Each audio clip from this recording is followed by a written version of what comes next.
दोस्तों, जब कभी भी दुनिया के टॉप 10 अमीरों की लिस्ट निकलती है तो उसमें आज के समय भारत के मुकेश अंबानी का नाम जरूर आता है। लेकिन एक नाम ऐसा है जिसे हम भारतीय सबसे ज्यादा मिस करते हैं और वो नाम है रतन टाटा का। ऐसा नहीं है कि रतन टाटा इस लिस्ट में नहीं आ सकते, वो जब चाहे तब आ सकते हैं। लेकिन आप में से बहुत कम लोगों को पता होगा कि वो हर साल अपनी रेवेन्यू का सबसे अधिक हिस्सा डोनेट कर देते हैं। वैसे तो आज इंटरनेट पर रतन टाटा से जुड़ी कई कहानियां मौजूद हैं, लोग इन कहानियों को सुनकर मोटिवेट भी होते हैं। लेकिन आज हम आपको रतन टाटा से जुड़ी कुछ ऐसी कहानियां बताने वाले हैं जिसे बहुत कम लोग ही जानते हैं। बचपन में ही रतन टाटा के माता पिता के बीच तलाक हो गया था, जिसकी वजह से वो अपनी दादी के साथ रहा करते थे। अपनी आगे की पढ़ाई के लिए वो यूनाइटेड स्टेट्स के कॉर्नेल यूनिवर्सिटी चले गए और जब वो भारत वापस आए तो आप यकीन नहीं करेंगे कि रतन टाटा ने अपनी ही कंपनी में मजदूरों के साथ काम किया था। एक बार तो उन्होंने अपनी कंपनी से गाड़ी भी मांगी थी, लेकिन उन्हें गाड़ी नहीं दी गई। उनसे कहा गया कि आप साइकिल से फैक्ट्री आइए, लेकिन रतन टाटा ने साइकिल के बजाय पैदल आना ज्यादा सही समझा। और इस तरह की कई ऐसी रोचक कहानियां रतन टाटा को लेकर आज हम आपको बताने वाले हैं। आप में से बहुत कम लोग जानते होंगे कि रतन टाटा शादीशुदा नहीं, लेकिन ऐसा नहीं है कि वो कभी शादी नहीं करना चाहते थे। अपने कॉलेज के दिनों में उन्हें भी किसी से प्यार हुआ था और लॉस एंजलिस में उन्हें एक अमेरिकन लेडी से बहुत ज्यादा प्यार हो गया था और उनका प्यार इतना ज्यादा बढ़ गया था कि वो दोनों एक दूसरे से शादी करना चाहते थे। बात शादी की चल रही थी, तभी इंडिया से रतन टाटा जी को एक संदेश मिला कि उनकी दादी बहुत बीमार है। यह खबर सुनते ही वो तुरंत इंडिया जाने की तैयारी करने लगे और उन्होंने उस अमेरिकन लेडी से कहा कि तुम भी मेरे साथ इंडिया चलो, हम वहीं पर शादी करके सेटल हो जाएंगे। लेकिन उस अमेरिकन लेडी के माता पिता ने उन्हें इंडिया जाने नहीं दिया, क्योंकि उस समय इंडो चाइना वॉर चल रहा था। रतन टाटा ने कमिट किया कि जब भी तुम इंडिया वापस आओगी तब हम दोनों शादी कर लेंगे। समय बीतता गया, रतन टाटा इंडिया में रहे और अपनी दादी की सेवा करते रहे और साथ ही साथ उस लड़की का इंतजार करते रहे। लेकिन एक दिन उन्हें खबर मिली कि उस लड़की के माता पिता ने उसकी शादी कहीं और कर दी। इस खबर को सुनते ही उन्हें बहुत ज्यादा धक्का लगा और उन्हें फिर अपना कमिटमेंट याद आया कि वो उससे शादी करने का वादा कर चुके थे। रतन टाटा जी के बारे में आपको एक बात बता दें कि वो एक बार जो कमिटमेंट कर लेते हैं उसके बाद वो उसे निभाते हैं, और यही वजह थी कि उन्होंने दोबारा ना ही किसी से प्यार किया और ना ही किसी से शादी का वादा किया। इसीलिए वो आज भी कुंवार है। वैसे तो रतन टाटा से जुड़ी ऐसी कई किस्से, लेकिन हम आपको उनमें से कुछ रोचक किस्से ही सुनाने वाले हैं। 26/11 के हमलों के बारे में तो आप जानते ही। इस हमले की वजह से मुंबई का ताज होटल पूरी तरीके से क्षतिग्रस्त हो गया था और वहां पर कई लोगों की जान भी चली गई थी। यह अब तक की हुई सबसे बड़ी आतंकवादी घटना थी। इस हमले से जुड़ी बहुत सी कहानियां आज इंटरनेट पर मौजूद है, लेकिन इस हमले से जुड़ी कुछ ऐसी कहानियां हैं जिसे बहुत कम लोग जानते हैं। रतन टाटा के यहाँ जितने भी कर्मचारी थे जो इस हमले में मारे गए थे, रतन टाटा ने उनकी पूरी जिंदगी भर की सैलरी एडवांस में उनके परिवार वालों को दी। उनके बीवी बच्चे सबकी जिम्मेदारी रतन टाटा ने इस हमले के बाद उठा ली। यहाँ तक कि ऐसे भी कई कर्मचारी थे जो इस हमले की वजह से मेंटली डिस्टर्ब हो गए थे और उन्हें भी रतन टाटा ने लाइफ टाइम के लिए मेडिकल फैसिलिटी मुहैया करवा दी। इन सारी चीजों के बारे में तो आपको पता ही होगा, लेकिन ऐसी कुछ चीजें हैं जिसके बारे में बहुत कम लोग जानते हैं। जब ताज होटल पर हमला हुआ तो इसके आसपास के लोग भी बहुत ज्यादा जख्मी हुए थे।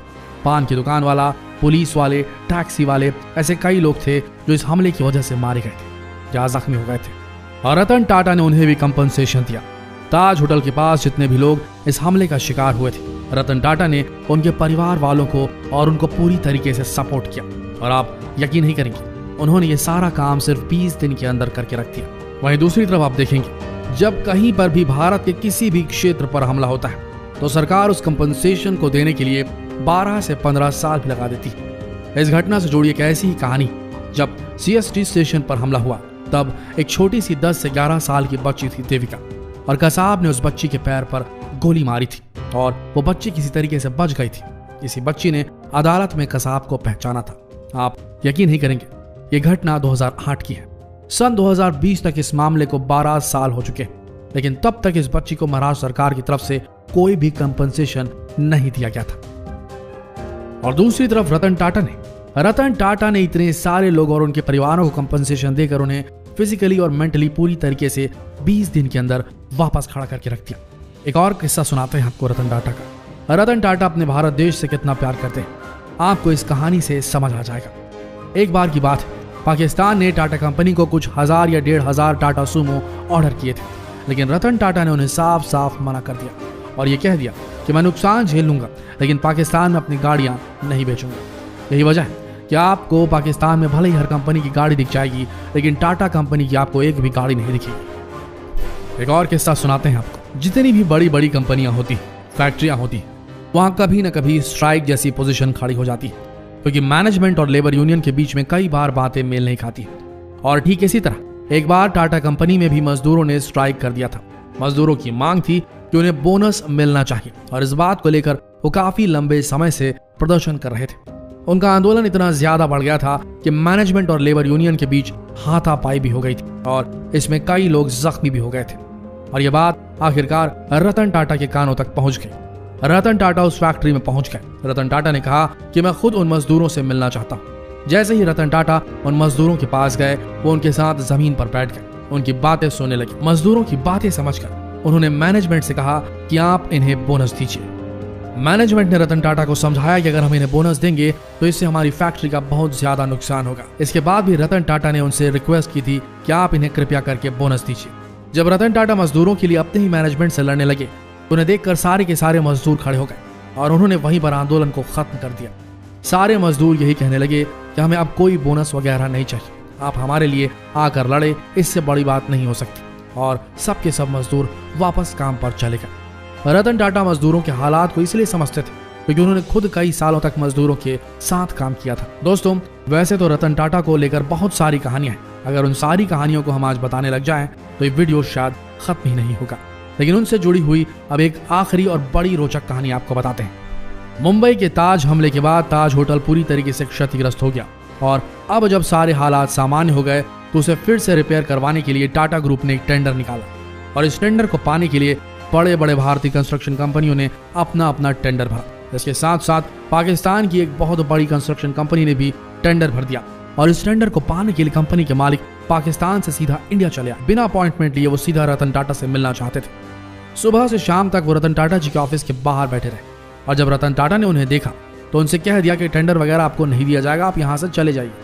इस बात को सुनकर वो दोनों एक बहुत बड़े कांग्रेस के मंत्री के पास गए। उनसे रिक्वेस्ट की कि हम पाकिस्तान से आए हैं और इस होटल को बहुत अच्छी तरीके से बना सकते हैं, इसीलिए किसी भी तरह से हमें रतन टाटा से मिलवा दीजिए। इसके बाद उस मंत्री ने रतन टाटा जी को फोन लगाया और कहा कि पाकिस्तान से दो बहुत बड़ी कंस्ट्रक्शन कंपनी के मालिक आए हैं और आपसे मिलना चाहते हैं और ये आपके होटल को बहुत अच्छी तरीके से बना सकते हैं, इसलिए एक बार आप इनसे मिल लीजिए। आप यकीन नहीं करेंगे कि रतन टाटा ने उस मंत्री को क्या जवाब दिया। रतन टाटा ने उस मंत्री से कहा कि तुम्हारे जैसे लोग बेशर्म हो सकते हैं, लेकिन मैं बेशर्म नहीं। और इतना ही कहकर उन्होंने जोर से फोन पटक दिया। आप इसी बात से समझ सकते हैं कि वो कितने बड़े देश प्रेमी। दोस्तों, ये थे भारत के रतन और रतन टाटा की कुछ अनसुनी कहानियां। आशा करते हैं ये वीडियो आप सबको मोटिवेट करने में कामयाब हुआ होगा। अगर हुआ तो कृपया इस वीडियो को जितना हो सके शेयर करें, फेसबुक पर, व्हाट्सएप पर, यूट्यूब पर। मिलते हैं अगले वीडियो में, तब तक के लिए धन्यवाद।